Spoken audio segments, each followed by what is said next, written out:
Ephesians 5:33, the Amplified. It says, however, each man among you, without exception, is to love his wife as his very own self. Let me tell you why God said you should love as very own self. Because men are naturally selfish. A natural man will not do anything that won't favor him. Oh, look at when God wanted to deal with man. He said, if you don't love your wives or deal with your wives with understanding, he said your prayers will be hindered. Because God knows that I have to do something that will affect the man. Man, no, they think woman, oh no. It's a woman that will think about, oh, my children. For example, if you come home now and there's one plate of food in the house, if a man gets home first, what will he do? He will eat it.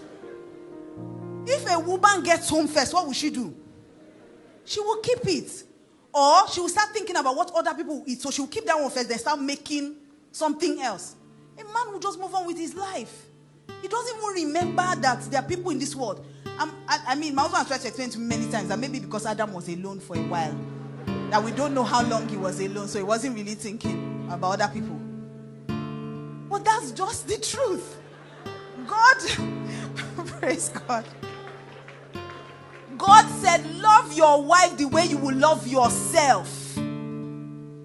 Because even when they say love as Christ, no, they say Christ. I don't really know.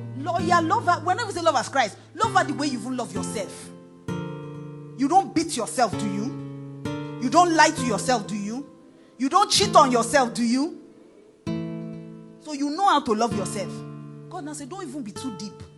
Just love the way you can love yourself like this. I've never seen a man that is the way my head is paining me. I'm thinking, making stupid decisions. In fact, I'm a fool. He starts slapping himself. I've never seen it. But if your wife just do prayer like this, just descend on her. Because you are the Alpha and the Omega of your home. He said, love her the way you love yourself. And see, he says, with behavior that is worthy of respect and esteem.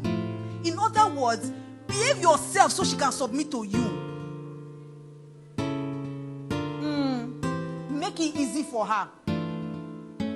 Because whether you like it or not, these two things are what makes marriage work. If you say, my husband will love me before, I say, no, it doesn't work that way. Your own obedience must first be complete before you can avenge disobedience. So it says, behavior that is worthy of respect and esteem. Always, not sometimes, always seeking the best for her with an attitude of loving kindness. So you are not seeking the best for her with an attitude of bullying. You are not seeking the best for her with an attitude of malice or so that you can brag about it. It is with loving kindness. In other words, you are doing it for her own good. And you are showing her that you are doing it for her own good. And you are doing it with kindness. You are doing it with love. So in other words, you are to lovingly lead her and love her the way you love yourself. Even God did not ask that of us women. Men, that is what is required of you. Men, you are to love the way Christ. So if there's one car in the house and both of you need to go out, guess what Jesus would do? So what they are saying is that you have to reorientate yourself. So your response to your wife can never be selfishness. And that is so hard for men.